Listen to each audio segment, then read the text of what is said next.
మాట్లాడుకుంటున్నాం. ఆ విషయాన్ని కూడా తెలవాలంటే మాదిరి అవి తెలిస్తే మనకు ఆ విషయం. ఇంకోటి, నాకు ఆదివాసీ స్నేహితులే కాక కొంచెం ప్రొద్దున వయసు సూపర్, ప్రొద్దున వయసు జక్కలు, ప్రొద్దున వయసు క్లాస్ ఎన్నో అంటున్నారు. వాళ్ళకు కావాల్సిన విషయాల్లో వాళ్ళకు రావాల్సిన రాబడుతుండడానికి వాళ్ళకు యూనిటీగా ఒక సంఘటనగా ఓటు వేస్తారు. వాళ్ళు సమయభావం తక్కువ వల్ల ముగిస్తున్నాను. Thank you. నేను చెప్తాను కదరా. అలాగే పలకం సుబ్బారావు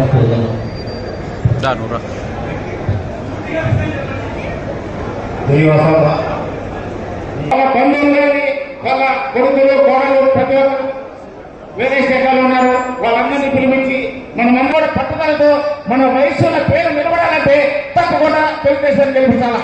కాబట్టి మీరందరూ కూడా ఏదో మీటింగ్ చూసి రేపు పొద్దున్న గమనం కూడా రేపు పొద్దునిచ్చే ప్రతి ఒక్కరు ఒక నవ్వులు ఉంటాయంటే అందరూ కూడా ఆయన వయసు పద్ధతిస్తే వాళ్ళ వయసు పేరు రావాలంటే ఈ సభ మార్చి రావాలని అనుకుంటా.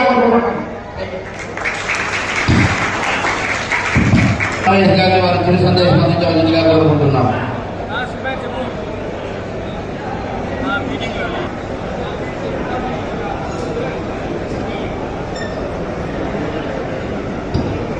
చాలా పెద్ద విషయం. దయవుంచి ఒక్క గంట సమయం పాటించండి. మాటలు వద్దు దయచేసి.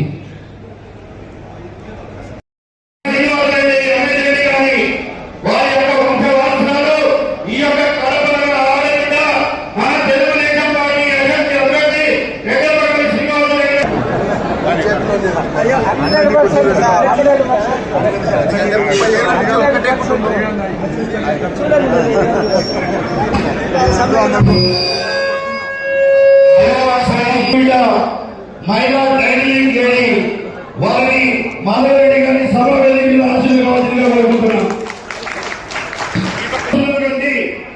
సెంటర్ లో ఎవరు నిలబడదు, మీడియా వాళ్ళు సెంటర్ లో ఎవరు నిలబడదు. ప్లీజ్ ప్లీజ్ అక్క ముందుకు రండి, ముందుకు రండి, ముందుకు కా ముందుకు. అలాగే మునగా వాళ్ళ సంజయ్ కూడా వేదికకి రావాల్సిందిగా కోరుతున్నాం. మునగా నాగవేణి గారు కూడా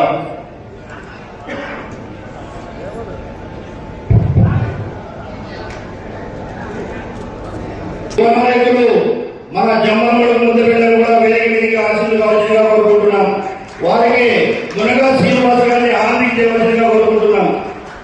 భూపేశ్ రెడ్డి గారిని వేదిక మీదకి రావాల్సిందిగా కోరుకుంటున్నాం.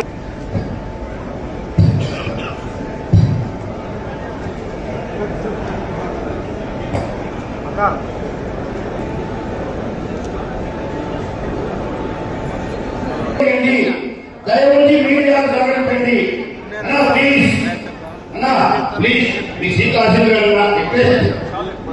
దయచేసి డిస్టర్బెన్స్ కాకుండా ఎవరి స్థానంలో కూర్చోండి ప్లీజ్.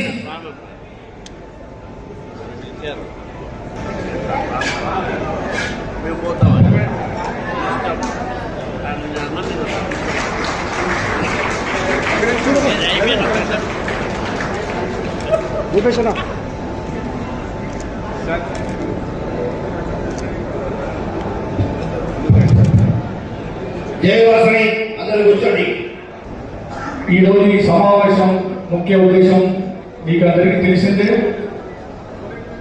ఆర్యవైశ్య మహాసభ మీ అభిమానం ఉన్న పార్టీలో ఉండండి, రాజకీయంగా ఎదగండి అని ఆర్యవైశ్య మహాసభ చెప్తూనే ఉంటుంది.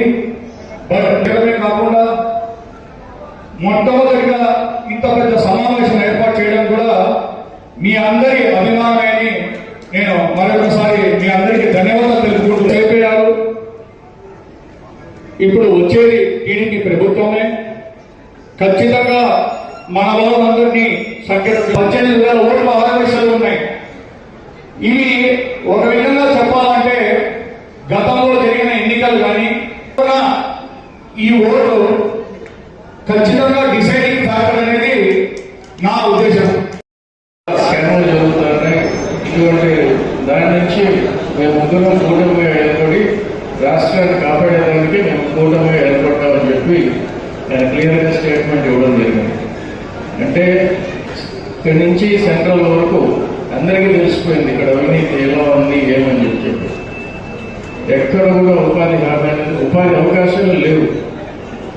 చాలా మంది విదేశీ విద్య చదువుకొని ఈరోజు పోయి విదేశాల్లో సెటిల్ అయిపోయి ఉన్నారు. మన కడప నుంచి కూడా ఉన్నారు. సో అందరికీ ఒకసారిగా అన్ని కులాల్లో అన్ని మతాల్లో ఈ ప్రభుత్వం పైన వ్యతిరేకత చాలా వచ్చేసింది. సో ఇప్పుడున్న మన ముందున్న తక్షణ కర్తవ్యం ఏంటంటే ఒకటే, రేపు 13వ తారీఖున వీళ్ళు ప్రతి ఒక్కరు ఓటు వేయాలి.